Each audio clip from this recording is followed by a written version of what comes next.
अंतर्राष्ट्रीय क्रिकेट इतिहास में सबसे ज्यादा रन बनाने वाले बल्लेबाज कौन है? आप में से 99% लोगों के पास इस सवाल का जवाब देना बहुत आसान है, लेकिन इसी जगह मैं अगर आपसे पूछूं कि फर्स्ट क्लास क्रिकेट में सबसे ज्यादा रन बनाने वाला बल्लेबाज कौन है, तो आप में से शायद गिने चुने लोग ही इसका जवाब दे पाएंगे। क्योंकि डोमेस्टिक क्रिकेट को हम महत्वपूर्ण मानते ही नहीं, क्योंकि हमारा वातावरण हमें इसकी अनुमति ही नहीं देता। लेकिन नारद टीवी अपने दर्शकों को हर संभव सूचना देने के लिए वचनबद्ध है, और इसी वादे को पूरा करते हुए आज से शुरू हो रही है हमारी नई series first class players of first class cricket, जिसमें हम आपको कुछ भूले बिसरे खिलाड़ियों से रूबरू करवाने वाले हैं। और इस सीरीज के पहले वीडियो में हम जिस खिलाड़ी की बात करने वाले हैं उनका नाम जैक होप्स है। 16 दिसंबर साल 1882 के दिन इंग्लैंड के कैम्ब्रिज शहर में जॉन कपूर और फ्लोरा मटिल्डा के निम्न वर्ग परिवार में जैक होप्स का जन्म हुआ था, जो अपने माता पिता की 12 संतानों में सबसे बड़े थे। पिता जॉन कपूर बिल्डिंग्स के लिए टाइल्स तैयार करने और लगाने का काम करते थे, लेकिन बाद में साल 1889 में उन्होंने घर की बढ़ती जिम्मेदारियों को देखते हुए जीजीएस कॉलेज में ग्राउंड्समैन और अंपायर के तौर पर काम करना शुरू कर दिया था।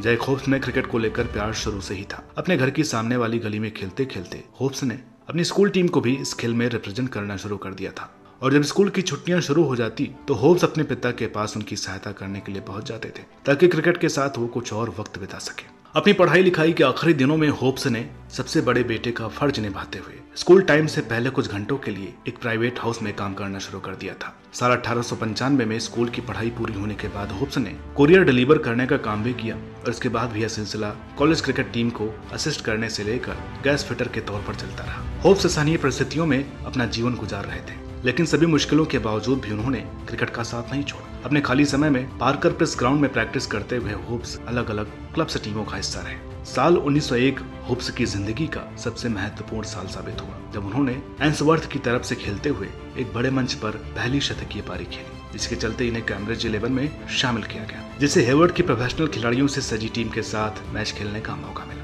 साल 1902 के पहले 6 महीने होप्स ने बैटफोर्ड स्कूल के लिए ग्राउंड्समैन और नेट बॉलर के तौर पर काम किया। प्रोफेशनल क्रिकेट खेलने के लिए कैम्ब्रिज लौट गए। यहाँ 10 शिलिंग की फीस पर होप्स ने हर्टफोर्डशायर क्लब के खिलाफ शतकीय पारी खेलकर खुद को एक बार फिर साबित करने का काम किया। होप्स अब धीरे धीरे आगे बढ़ रहे थे, लेकिन उनके पिता, जिनका प्रभाव होप्स के खेल पर सबसे ज्यादा रहा था, वो निमोनिया के चलते यह दुनिया छोड़कर चले गए। होप्स, जिन्हें आने वाले समय में शोहरत की बुलंदियों पर पहुंचना था, उनके और उनके परिवार के लिए यह समय किसी बुरे सपने की तरह था, जिसमें होप्स के सीनियर दोस्त फ्रांसिस हट ने रोशनी भरने का काम किया। हट ने पहले एक्सेस काउंटी क्रिकेट क्लब से होप्स को मौका देने के लिए कहा, लेकिन वहां से जवाब नहीं मिला। पर उन्होंने हेवर्ड से बात की, और हेवर्ड के प्रयासों से होप्स को साल 1903 में सरे की तरफ से ट्रायल के लिए बुलाया गया, और साथ ही ओवल के मैदान पर उन्हें 30 शिलिंग प्रति सप्ताह पर ग्राउंड्समैन का काम करने का मौका भी मिल गया, जिसे होप्स ने स्वीकार कर लिया। साल 1905 में जब होप्स सरे के लिए खेलने को तैयार थे, तब उनकी टीम एक सलामी बल्लेबाज की तलाश में थी जो हेवर्ड का साथ दे सके। होप्स ने उस समय तक कभी भी एक सलामी बल्लेबाज की भूमिका नहीं निभाई थी, लेकिन यहाँ उन्हें सलामी बल्लेबाज के तौर पर उतरने के लिए कहा गया। जेंटलमैन ऑफ इंग्लैंड टीम के खिलाफ 24 अप्रैल साल 1905 को अपना पहला मैच खेलने उतरे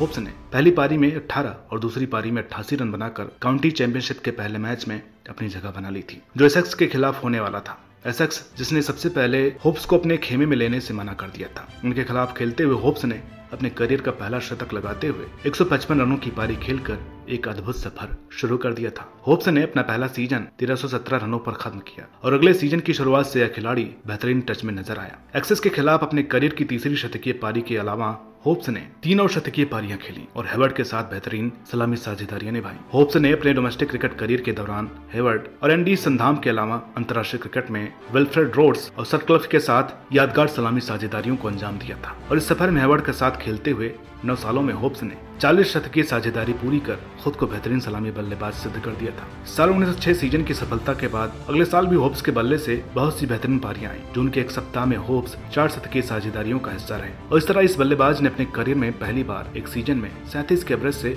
2000 का आंकड़ा पार किया था। इस शानदार प्रदर्शन के चलते एमसीसी की नजर होप्स पर गई, और जल्दी इस बल्लेबाज को ऑस्ट्रेलिया का दौरा करने वाली इंग्लिश टीम में शामिल कर लिया गया। होप्स ने अपना पहला टेस्ट मैच 1 जनवरी साल 1908 को मेलबर्न क्रिकेट ग्राउंड पर खेलते हुए पहली पारी में 83 रन बनाए, और अगली पारी में 28 रन बनाकर अपनी टीम को जीत दिलाने में अहम भूमिका निभाई थी। सीरीज के चौथे मैच में बारिश से प्रभावित पिच पर 10 चौकों की मदद से 57 रन बनाकर होप्स ने खराब कंडीशन में खुद की क्षमता का पहला उदाहरण पेश किया। साल 1908 में Wisden professional cricketer of the year बनने के बाद आगे हुब्स को अफ्रीकी दौरे के लिए भी बुलावा है, जहाँ की पिच और कंडीशंस इंग्लिश कंडीशन से बिल्कुल अलग थी। और ऊपर से अफ्रीकी गेंदबाजों की गोगली गेंदों का खौफ तो बहुत पहले से इंग्लिश खिलाड़ियों के दिलों में था। ऐसे में विल्फ्रेड रोड्स को हुब्स के साथ पारी शुरुआत करने के लिए चुना गया। इन दोनों खिलाड़ियों ने आने वाले 10 सालों में 36 बार इंग्लैंड के लिए पारी को शुरू करने का काम किया था, जिसमें से दोनों खिलाड़ी के नाम 8 शतकीय साझेदारी शामिल है। 61.31 का औसत टेस्ट क्रिकेट इतिहास में आज भी एक अटूट रिकॉर्ड है।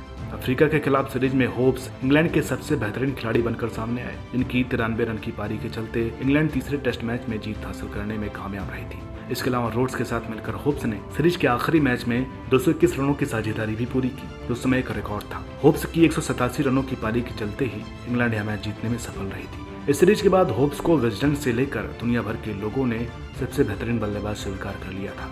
इस दौरान हुब्स डोमेस्टिक क्रिकेट सीजन में भी हर साल 1000 से ज्यादा रन बना रहे थे, जहां साल 1910 में अपने करियर का सबसे कम औसत दर्ज कराने के बाद अगले सीजन में इस बल्लेबाज ने 41 की औसत से 2376 रन बनाकर सबको हैरान कर दिया। इसी साल हुब्स ने ऑक्सफोर्ड यूनिवर्सिटी के खिलाफ 56 रन देकर 7 विकेट लेकर गेंदबाजी में भी अपने करियर का सबसे अच्छा प्रदर्शन दर्ज करवा लिया था। आगे 1911-12 सीजन में ऑस्ट्रेलिया के खिलाफ सलामी जोड़ी ने सीरीज के चौथे मैच में 323 रन जोड़े, जो साल 1948 तक पहले विकेट के लिए सबसे बड़ा स्कोर रहा।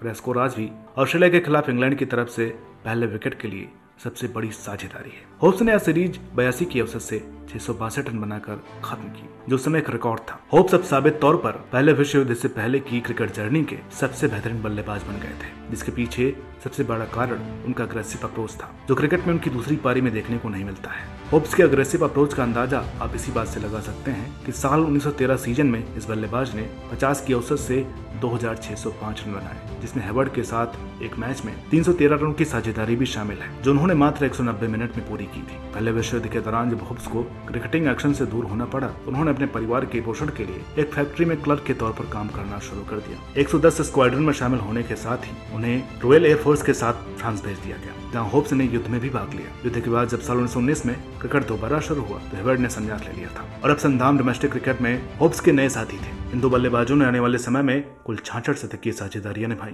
पहले विश्व युद्ध के बाद सरे ने अपने वादे के मुताबिक एक बेनिफिट मैच का आयोजन किया और यहाँ से प्राप्त 1670 पाउंड की मदद से हुब्स ने लंदन में एक दुकान का निर्माण करवाया, जहाँ खेलों से जुड़ा सामान रखा गया। इस दुकान में हुब्स अपने आखिरी समय तक काम करते रहे। 1919-20 और 1920-21 सीजन में लगातार हुब्स ने लगभग 60 की औसत से 2500 से ज्यादा रन बनाए थे। लेकिन अब हुब्स धीरे धीरे उस पड़ाव पर पहुंच रहे थे जहां ज्यादातर खिलाड़ी क्रिकेट को अलविदा कह देते हैं। हुब्स अपने करियर के आखिरी दशक में इंजरी, थकान और खराब प्रदर्शन से लगातार जूझ रहे थे। इससे उनकी रनों की भूख में कोई फर्क नहीं आया था। साल 1924 से इंजरी, फॉर्म और थकावट से भरे समय को पीछे छोड़कर हुब्स ने सटक्लिफ के साथ अपने सफर को जारी रखा। आगे ऑस्ट्रेलिया के खिलाफ सीरीज में शानदार प्रदर्शन की बदौलत हुब्स 3412 रनों के साथ टेस्ट क्रिकेट में सबसे ज्यादा रन बनाने वाले बल्लेबाज बन गए थे। साथ ही उन्होंने सीरीज के दौरान ऑस्ट्रेलिया के खिलाफ 3 शतकीय पारियां खेली थी। 15 अगस्त 1925 के दिन समरसेट के खिलाफ खेलते हुए हुब्स ने ग्रेस के 126 फर्स्ट क्लास शतकों के रिकॉर्ड की बराबरी कर ली थी और फिर इसी मैच की दूसरी पारी में एक और शतकीय पारी के साथ हुब्स डोमेस्टिक क्रिकेट में सबसे ज्यादा शतक लगाने वाले बल्लेबाज बन गए थे और यह रिकॉर्ड आज तक कायम है। हुब्स को अपने आखिरी 5 सालों में खेलते हुए देखकर ऐसा लग रहा था जैसे यह बल्लेबाज सब कुछ हासिल करना चाहता है। इनको शायद वो सब कुछ चाहिए जो तब तक किसी को नहीं मिला था। हुब्स अब सबसे ज्यादा शतक लगाने वाले बल्लेबाज थे, लेकिन अपने साथी खिलाड़ियों से विपरीत इस खिलाड़ी को साधारण जीवन से बेशुमार प्यार था। साल 1925 तक आते आते यह खिलाड़ी इंग्लैंड में सबसे महत्वपूर्ण पब्लिक फिगर बन गया था, लेकिन हुब्स को इससे कोई लेना देना नहीं था। शायद यही कारण है आज हुब्स के बहुत कम इंटरव्यू इंटरनेट में मिलते हैं। हुब्स को अपने करियर के आखिरी सालों में शतक के तुरंत बाद आउट होने के कारण अपने रिकॉर्ड्स के लिए खेलने की बात को लेकर या बहुत सी अलग अलग बातों को लेकर लोगों के गुस्से का शिकार भी होना पड़ा। लेकिन साल 1926 सीजन में 12 शतकों के साथ 82 की औसत से 2542 रनों के आंकड़ों के जरिए हुब्स ने उन सभी बातों का जवाब दे दिया था। अब चलते हैं हुब्स के कुछ शानदार रिकॉर्ड्स की तरफ। तो हुब्स ने अपने फर्स्ट क्लास क्रिकेट करियर में 50 की औसत से 61,760 रन बनाए, जिसमें विजडन के अनुसार 197 शतक और 273 अर्धशतकीय पारियां शामिल हैं। हुब्स का रिकॉर्ड आज तक कायम है। साथ ही हुब्स ने 40 साल की उम्र के बाद कुल 2440 रन बनाए थे, जिसमें 8 शतकीय पारियां शामिल थी। रिकॉर्ड आज भी कायम है। हुब्स सर की उपाधि प्राप्त करने वाले पहले क्रिकेटर थे। साथ ही विजडन ने उन्हें सदी के 5 सबसे महान खिलाड़ियों की सूची में शामिल किया था, जिसमें शेन वार्न, विव रिचर्ड्स और सोबर्स जैसे खिलाड़ियों के नाम हैं। हुब्स ने रिटायरमेंट के बाद अपने ज्यादातर समय जर्नलिज्म, घोस्ट राइटिंग और अपनी दुकान में काम करते हुए बताया था। और उस समय होप्स पैसों के मामले में सबसे स्टेबल खिलाड़ियों में से एक थे। 21 दिसंबर साल 1963 को 81 साल की उम्र में होप्स एक शानदार विरासत, यादगार करियर और अनेक अटूट शानदार रिकॉर्ड्स पीछे छोड़कर चले गए। होप्स को नेवल कार्ड से लेकर विजडन और हजारों क्रिकेट फैंस अपने समय का सबसे महान खिलाड़ी बताते हैं। लेकिन यह भी सच है कि आज के क्रिकेट फैंस होप्स को शक्ल, सूरत और नाम तक नहीं जानते। तो दोस्तों, आज की इस वीडियो में इतना ही। हमारा प्रयास इस वीडियो में आपको एक अनूठी जानकारी देने को था, क्योंकि आप सब क्रिकेट के फैंस हैं, तो आप तक ये जानकारी पहुंचनी ही चाहिए थी। उम्मीद करते हैं वीडियो अच्छी लगी होगी। वीडियो अच्छी लगी हो तो प्लीज इसे लाइक करें, शेयर करें। चैनल पर नए हो तो प्लीज इसे सब्सक्राइब करना ना भूलें। मिलता है आपसे अगली वीडियो में, तब तक के लिए